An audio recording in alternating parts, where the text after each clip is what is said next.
Status the LAKKHIBA Supreme Court ki Judge SHINGNA Manipur ki damak special package amma Pinaba Center da KHANG-HANGANI Hairibasi Center na Manipur Da Mityeng Thamde Takpani HAINA HANNAGI Chief Minister OKRAM IBOBI na PHONGDOKKHRE Wafam asingasi Hangang Block Congress Committee na silaga MPCC ki General Secretary su oiriba P Sarachandra gi yumta pangthokpa Samvidhan Bachao Rashtriya Padyatra gi thoramda magna phongdokhibani MPCC ki President MLA ke Megasandra amadi party asigi atay makok thongba official kyana yauna pangthokpa thoramadu CLP gi leader su oiriba Okram IBOBI na hai mamangda lairamba BJP na luchingba laingak aduna constitution na piba power amata ningthina sizinaba ngamkhide maduna maram oiraga irang ase makha sangtharakpani India ki Supreme Court faubana Manipur gi law and order fail oire constitutional machinery pumnamak breakdown oire haiba wafam thamba laikre asigumba wafam thamlaba faubada center amadi matamadugi state laingangna nachungdana leikhi Manipur ki oiriba pibam amadi center na matam sangna lamdam asi nathairaga leirakpadagi ngaside Supreme Court ki judge khara starasida makhong thongna lakle makoina lakliba si chumna haibada taraktabadagi hagthengnana yengshina balakpani bakoi ki khongsedadu da tongan ba relief camp ta changjafam lauriba inmatchinga unaraba matung Manipur ki damak special package amma Pinaba center da khanghalagani haiba wafam phongdokpa lekre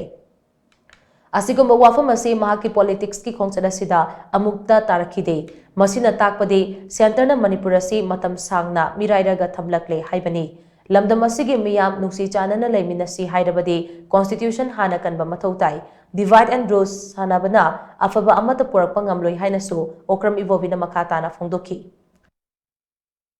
Supreme Court ki learned haigadrat kare haini honorable judge singdo Supreme Court ta haibada taroi do haiba khaktana taroi do re haidra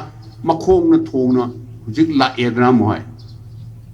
relief camp Churchanpur ta Moirang da tampak ta leiba relief camp ni leiriba imai be jing awaba sing do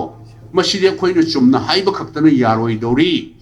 akhoi chatlaga utang yengurisi after all Manipur da leiriba sing shu Bharat ki nagarik ni Bharat ki praja sing ne na yeng bala ibne ba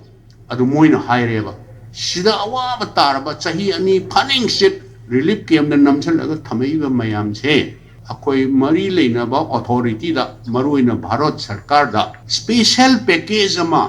moi ji tawibam thui haiba se moi hairane na haigal eb se chi loirabane ba sumaina tawba state se akoina khangdabana ra ngasi bawda akoina gyan tarpadagi karamba Bharat ki state amda masi tagidrieba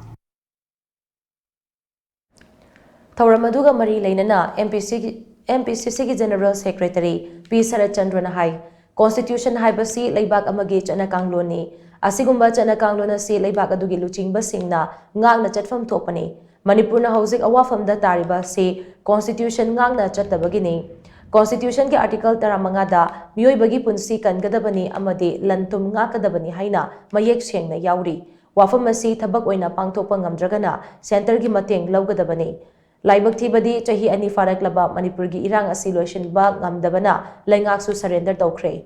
masida center na duma genglaga leithokpa ngamli Manipur gi irang asida center gi saraulang yawpa mali haibasi makoina tawthorakpa thabak thauram singna takle lana simakha sangtha hallaga center gi khudong chaba khara leirabra haibasi neina ningai oiba wafam ama oirakle haina Sarachandrana nungnangba phongdokhi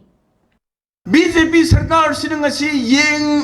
मसिन ददी येंगी अखोई अदुवा तौरनी थबक लौखले अदु तौरे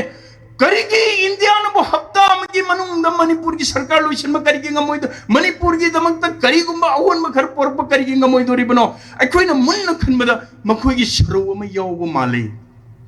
लाल सिमखा तान तान कुइन चथगरगा मखोई करिगुंबा खुदोंग शाब खर फंगदरा हाइदरा मखोई की अरोन बलालोंग Leiram Bashuyai Aduna Koi Yam Sixingai boy Hosea Koi Manipur Shangbidan Bachao Rashtriya Padajatra I koi Pulase Koi Leminara says Shangvidana to Kalabama Tamdu the Nay I koi in Manipur Namadi Bharana Nungaira Kadoriba Awabala Doriba